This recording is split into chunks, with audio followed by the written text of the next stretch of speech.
Hello, I'm Nick from Fouch Off Grid. We're here on day 12 of the Permaculture Design course at Wheaton Labs. And then here's another one here. Idealists. Look out for idealists.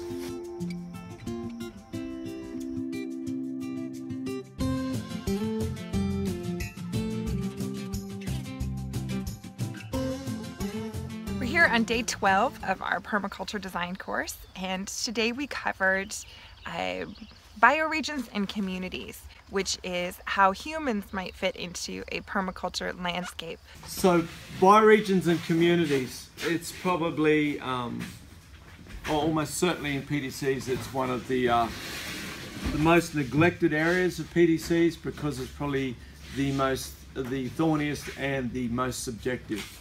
Lots of talk of eco-villages and what may sound a bit like a utopian worldview. How could we all move ourselves around and behave in such a way that we wouldn't cause so many problems?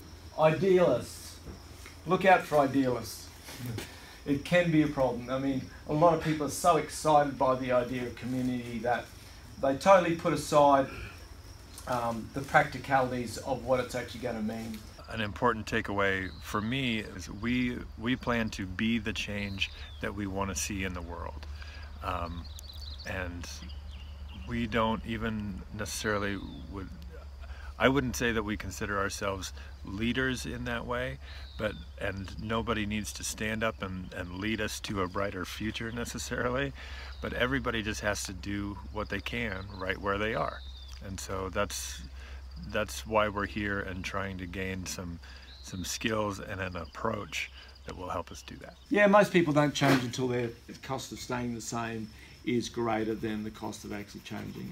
I think we're getting to that point where it's like, oh, who in my community doesn't seem to be doing quite so badly as me, and that's when we come into play, in that we're showing people how to be a little bit more resilient in place. I think it makes more sense to me, in my mind, rather than concentrating all like-minded people together into one area and to just exist among themselves. If it's a solution that could actually help people, it's probably more useful to take those solutions, enact them in your life, and be an example, a living example of how things could be done differently and how we could reverse some trends. So for us, we're taking this training and this method back to our home, where very few people around us are doing anything like this. And so it's only through those one-by-one sort of human interactions do we really plan on making a difference. We're not all going to run off and buy a 5, 15, 20 or 20,000 acres. A lot of us are just going to have to adapt in our local communities, in suburban lots and whatever.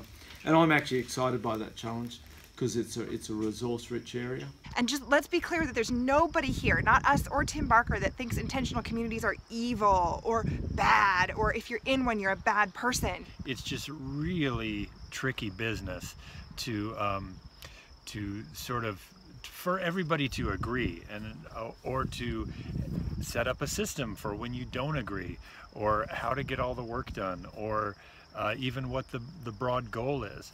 A lot of different people are attracted to a self-sufficient or self-reliant lifestyle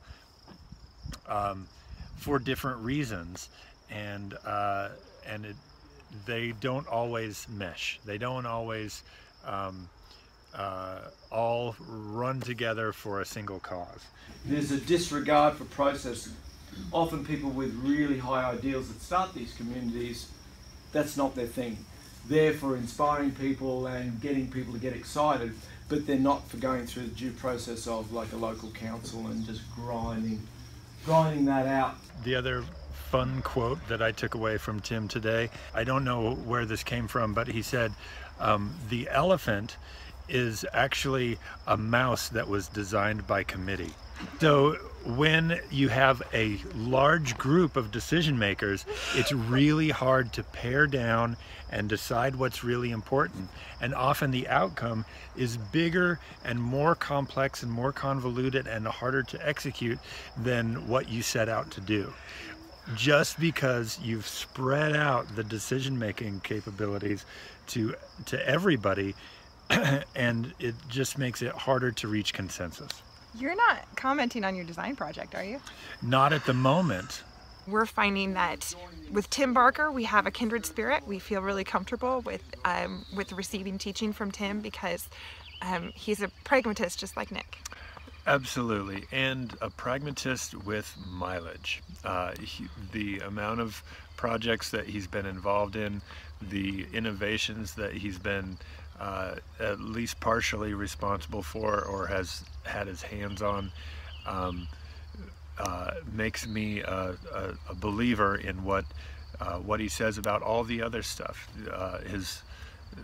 Anything that I learn about his worldview, it makes sense, and I can believe what he says because I know that he's been there. So this book, which I've been trying to track down a copy of, the guy in this book talks about the idea of you can make all sorts of plans for all sorts of outcomes in the coming at us in the modern world, but at the end of the day you run the risk of being wrong if you'll make a set decision or if you're fixed in your way.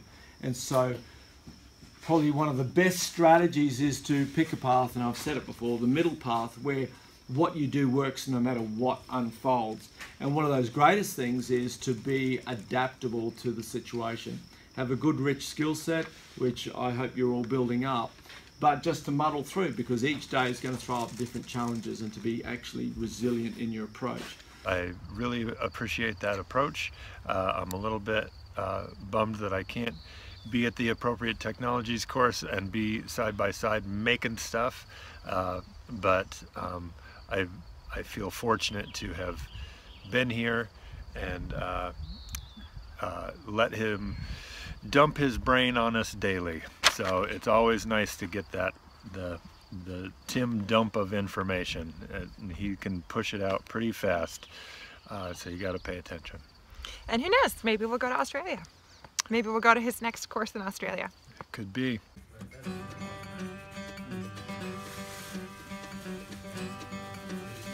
I'm feeling awesome. I got a little bit of rest last night, but I'm mostly feeling good because design is underway. It's happening. Pencils are being drug across paper. We are pointing with purpose off into the distance. We are seeing things in a common way. We're making decisions, we're making the calls and filling in the blanks. 3D.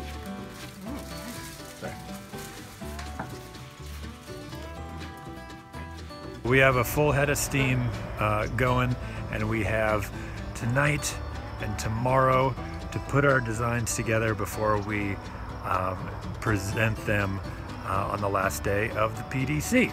You know, mostly what we're taking away from the PDC is our own notebooks and all of the materials that Tim Barker has given us. But we also want to have a round of applying these skills and to be able to walk through the process once under Tim's guidance before we go off and do whatever everybody's going to do with their permaculture training. Here's our parking lot. Now to create this parking lot, what ends up happening is this earth comes over to here. Tomorrow is the day that I've been waiting for. Thomas Elpel is my favorite writer in the field of self-sufficiency. Some of you have heard of his book, Botany in a Day, which is just a brilliant way of understanding plant identification through a pattern system. The kids also have his children's version of plant identification education, which is called Shanley's Quest. So I'm really looking forward to seeing him tomorrow. I'm trying to clear everything so that the kids and I can be as close to the action as possible all day tomorrow. And then the day after that is the last day. So I think we made it.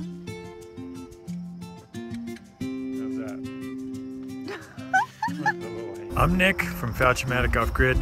Come back tomorrow for day lucky 13, where we will get a little botany in a day lesson from Thomas Elpel, and we'll be designing like mad. So see you then.